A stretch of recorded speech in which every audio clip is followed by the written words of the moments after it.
नमस्कार छात्रों, 10वीं कक्षा के हिंदी क्लास में आपका स्वागत है। पहले आप सब लोग भी पाठ पढ़ाने से पहले आप लोगों को विशेष सूचनाएं। पहले आप सब लोग भी अपनी हिंदी 10वीं कक्षा की हिंदी पुस्तक को अपने हाथ में लें। दूसरा, जब भी मैं पुस्तक में जो पढ़ रहा हूं, जो पढ़ने के लिए मैं देखने के लिए कहूंगा, मैं जो पढ़ रहा हूं उसको आप सब लोग भी पेज नंबर में बोलूंगा तो तब आप लोग उसको देखना है। ठीक है, चलिए अभी आज हम आपको पन्ना क्या है, चार खोलिए। कौन सा पाठ है? पाठ 2। पाठ का नाम क्या है? ईदगाह। ईदगाह का अर्थ क्या है छात्रों? ईदगाह का अर्थ है त्योहार के समय मुसलमान लोग जहां खासकर नमाज पढ़ते हैं उस स्थान को ईदगाह कहते हैं। समझ में? పండుగల సమయంలో ముస్లిమ్స్ ఎక్కడైతే నమాజ్ చేస్తారో ఆ प्लेस ను ईदगाह అంటారు। समझे? चलो अभी क्या है, देखिए ईदगाह किस तरह का पाठ है? कहानी पाठ है। ईदगाह किस तरह का पाठ है? कहानी पाठ है।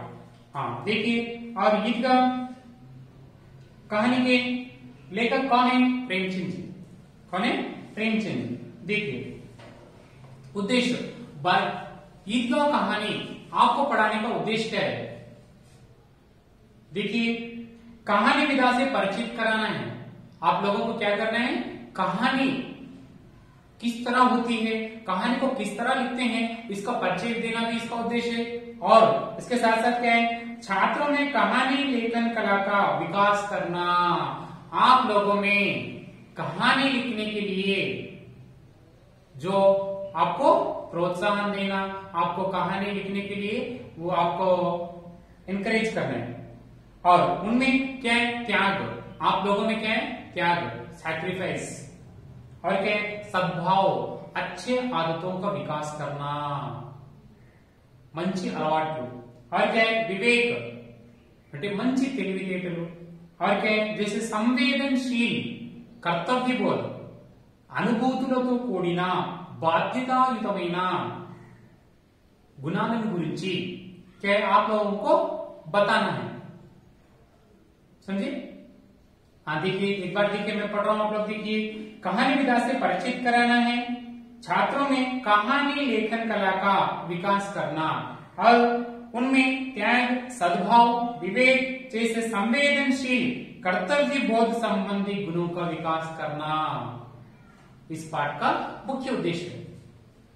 ठीक है, चलिए अभी विधा विशेष आप लोग पढ़िए, घर में पढ़िए आप लोग अपने पुस्तक में। और लेखक परिचय भी आप लोग पढ़िए। ठीक है, लेखक परिचय भी आप लोग पढ़िए। और लेखक परिचय के कुछ मुख्य बिंदु, मुख्य अंश मैंने यहाँ पर शामपट पर लिखा है और इसके बारे में हम चर्चा करेंगे। ठीक है, देखेंगे लेखक कौन है? प्रेमचंद जी है। जो कहानी को लिखते हैं उनको क्या कहते हैं? लेखक। जो स्त्री लिखे तो उसको क्या कहते हैं? लेखिका। लेखक, लेखिका। और प्रेमचंद जी लेखक है। और प्रेमचंद जी क्या है? प्रेमचंद जी को लगभग 1 दर्जन उपन्यास लिखे हैं। कितने लिखे हैं? 1 दर्जन। और क्या है? कहानियां लगभग 300 कहानियों की रचना की है। और उसी प्रकार प्रेमचंद जी को उपन्यास सम्राट भी कहते हैं। क्या कहते हैं? प्रेमचंद जी को उपन्यास सम्राट। और इस सारे कवि परिचय आप लोग ध्यान से पढ़िए। इस कवि परिचय को आप लोग अच्छी तरह पढ़ने से, इस कवि परिचय को आप लोग ध्यान से पढ़ने से आपको परीक्षा के लिए 4 अंक का प्रश्न जरूर पूछा जाएगा। ठीक है मां? चलिए अभी आगे देखेंगे क्या है, देखेंगे विषय प्रवेश। पाठ पढ़ाने से पहले विषय प्रवेश को भी आप लोग ध्यान से देखिए, क्योंकि पाठ में किस बारे में बताया है, पाठ में क्या है, ये सारा परिचय आपको विषय प्रवेश में मिल जाएगा। क्या है देखेंगे? प्राचीन काल से ही नैतिक मूल्य भारतीय जीवन के प्रतिबिंब रहे हैं। प्राचीन काल, अनादि कालम నుంచి है ना, नैतिक मूल्य, मोरल वैल्यूज भारतीय जीवन के क्या प्रतिबिंब అంటే प्रतिबिंबंगा అంటే अनादि काल से भी हम सब लोग भी नैतिक मूल्यों को बहुत ही महत्व देते आ रहे हैं। कैसे? इसका रूप हर भारतीय में समा हुआ है। इसका रूप क्या है? हर भारतीय में जो मोरल वैल्यूज का, जो नैतिक मूल्यों का, नैतिक गुणों का विकास, नैतिक गुणों का हर भारतीय में भी ये नैतिक मूल्य है। और क्या देखिए, हमें अपने बड़े बुजुर्गों, बुजुर्ग का अर्थ क्या है? वयोवृद्धों, बूढ़े लोग कहते हैं ना, हाँ, बड़ा ध्यान रखते हैं जैसे इस कहानी में दर्शाया गया है। कैसे हम अपने बुजुर्गों का, हम अपने बड़े लोगों का कैसे आदर करते हैं, उसका परिचय हमको इस पाठ में बताया है। हम अपने बड़े लोगों का कैसे आदर करना है, हम उनके प्रति कैसे व्यवहार करना है, ये सारा इस क्या ईदगाह कहानी में बताया गया है। ईदगाह कहानी में क्या क्या बताया, कैसे बताया है, इसको आप सब लोग भी एक बार देखिए। ठीक है, पहले अनुच्छेद में फर्स्ट पैरा में क्या है? त्योहार के दिन का वातावरण। त्योहार के दिन का वातावरण कैसे है, इस वातावरण का हमें यहाँ पे विवरण मिलता है। उस दिन देखिए आज का कितना मनोहर है और कितना सुहावना प्रभात है। प्रभात करते हैं, सुहावना प्रभात है, वेरी फैंटाबलस मॉर्निंग कहते हैं ना, हाँ। और क्या है?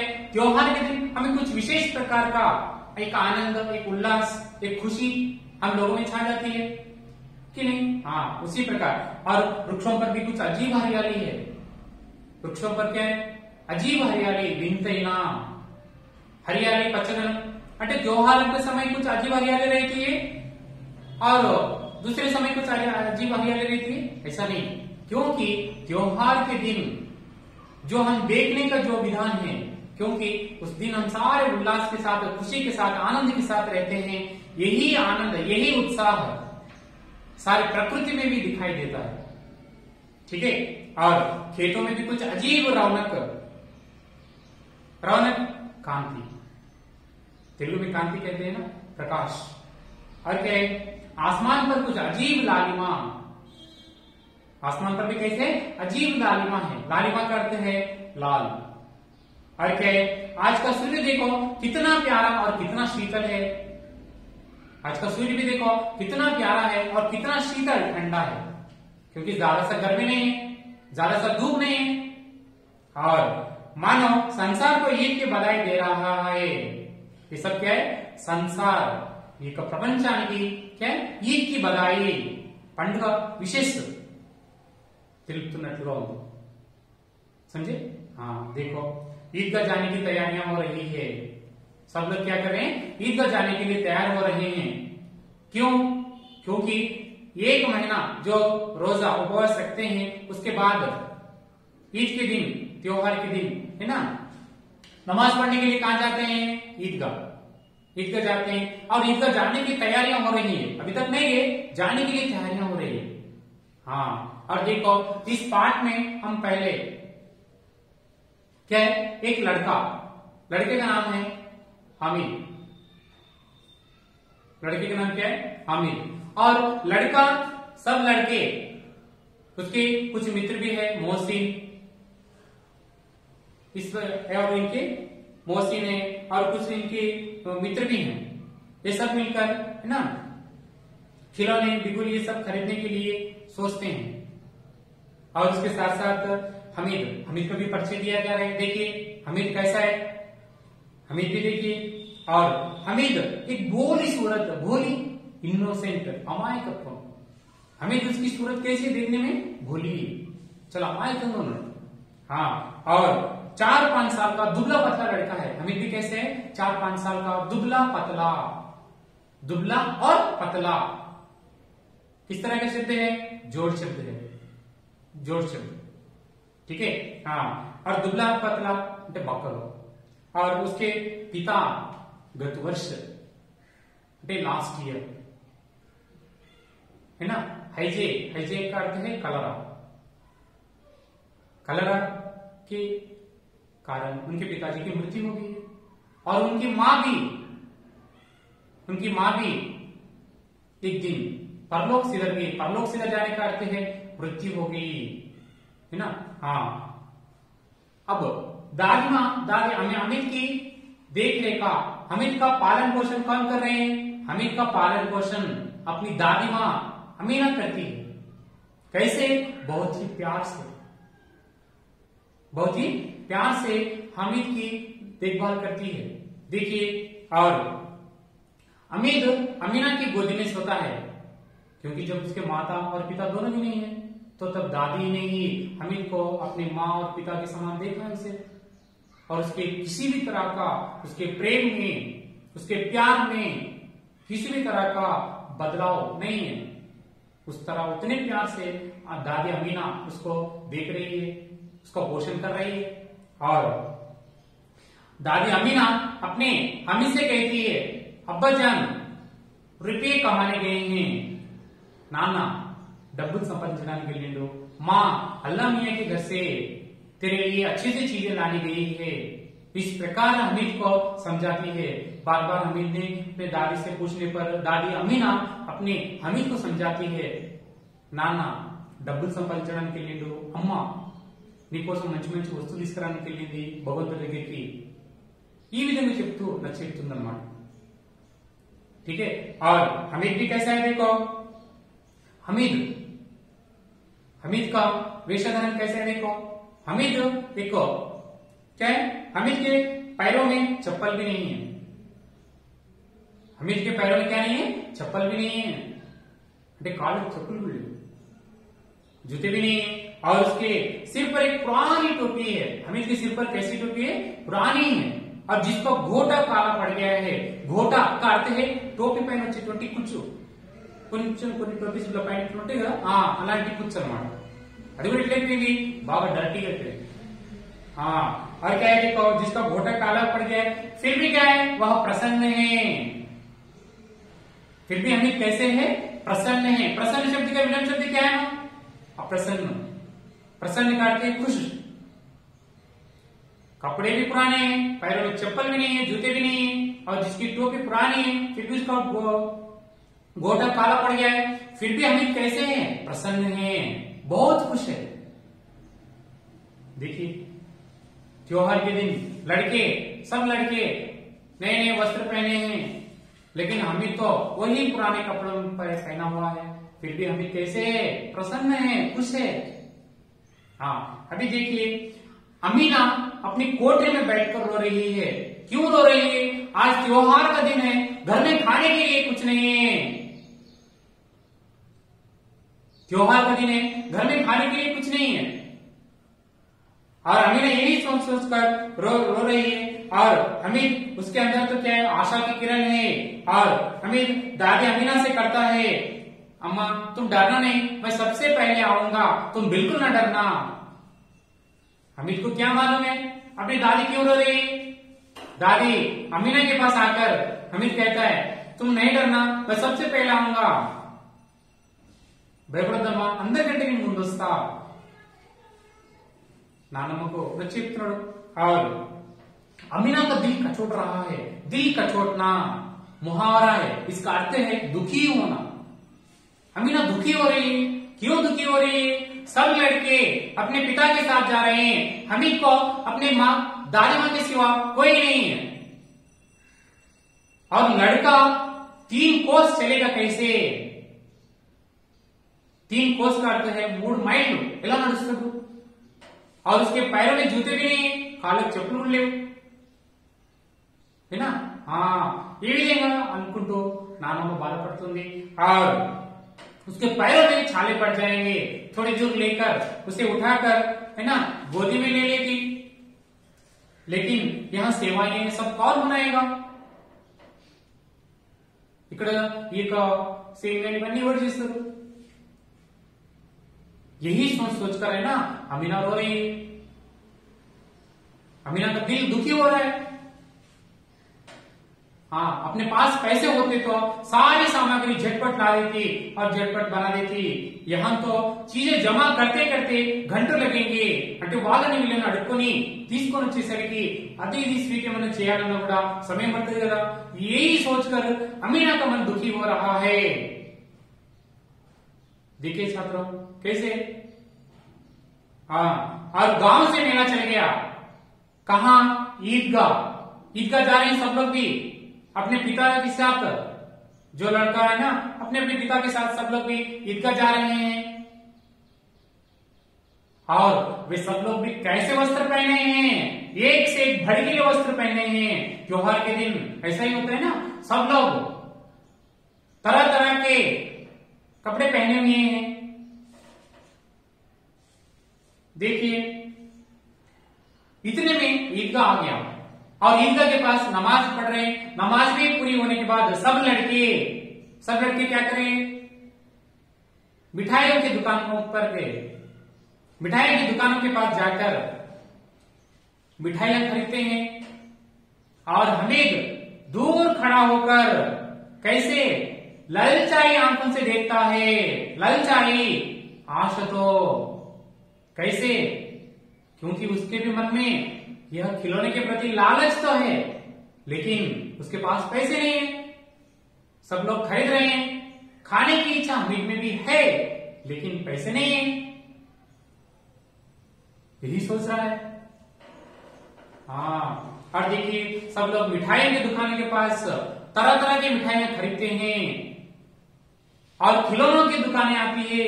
और उसके बाद है ना खिलौनों की दुकानें आती है, खिलौनों की दुकानों के पास भी जाते हैं और सब लड़के अपने मनपसंद खिलौने खरीदते हैं।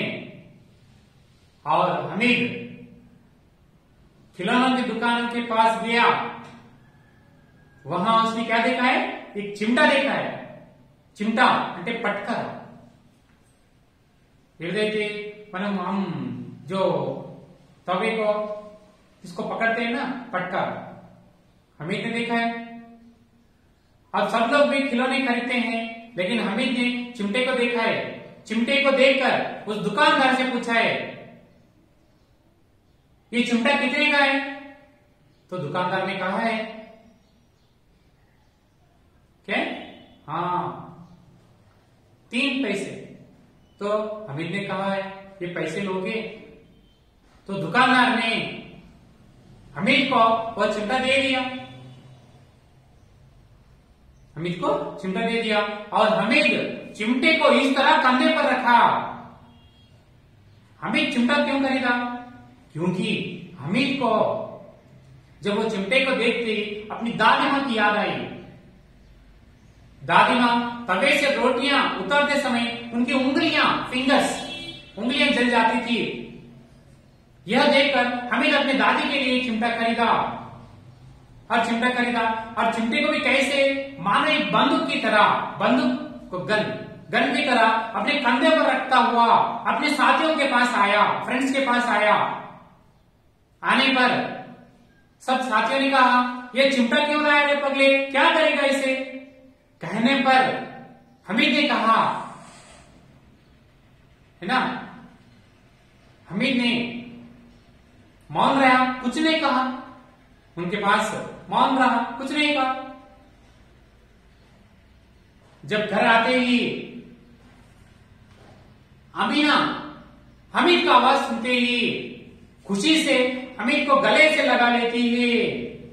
हाथ में चिमटा देखकर अमीना चौंक जाती है। चौंकने का अर्थ है आश्चर्य होना, आश्चर्य हो जाती है और आश्चर्य से पूछती है यह चिमटा क्यों लाया, ये क्या करेगा? हाँ, मैंने मोल लिया अम्मा, हमीद ने कहा। लेकिन अम्मा कितने पैसे दिए?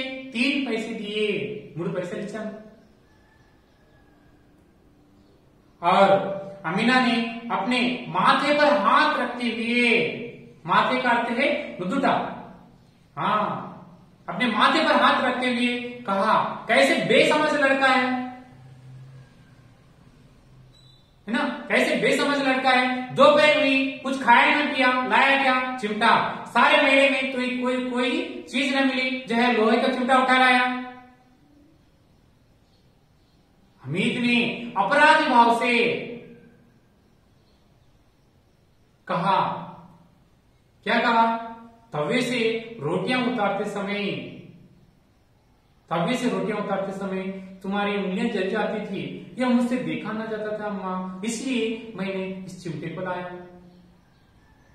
हमीद की आवाज सुनकर अमीना का क्रोध तुरंत स्नेह में बदल गया और अमीना अपने हमीद को गले से लगा लेती है और आंसुओं की बड़ी बड़ी बूंदें गिराती जाती है। और हमीद इसका रहस्य क्या समझता? दादी अमीना समझती है सारे मेले में सब लड़के तरह तरह की चीजें खरीदते हुए खाते हुए देखकर इसका मन कितना ललचाया होगा। और वहां पर भी यह बूढ़ी दादी की इस याद बनी हुई। और बच्चे में कितना विवेक, कितना त्याग, यही सोचती अमीना अपने आंखों से बड़े बड़े बूंदे गिराती जाती। देखिए बच्चों, इस पाठ में हमीद में किस तरह का त्याग भाव है। ठीक है, हम लोग उद्देश्य में पढ़ा है। इस पाठ में क्या है? त्याग, सद्भाव, विवेक।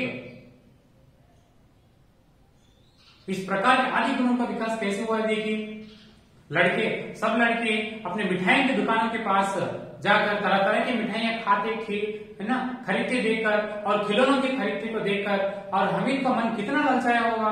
फिर भी हमीद को वहां अपनी दादी की याद आई। देखिए बच्चों, इस पाठ में हम अपने लिए नहीं, अपनों के लिए सोचना चाहिए। यहाँ पर हमीद भी अपने सुख के लिए, अपनी खुशी के लिए नहीं सोचा, हमीद अपनी दादी की खुशी के लिए सोचा है। हमीद अपनी दादी को खुश रखने के लिए हमीद कुछ त्याग करके अपनी दादी के लिए चिमटा लाया। आप लोग भी कभी भी आपके लिए नहीं सोचना है, हम अपने लिए नहीं, अपने माता पिता, अपने बड़े लोगों के लिए सोचना चाहिए।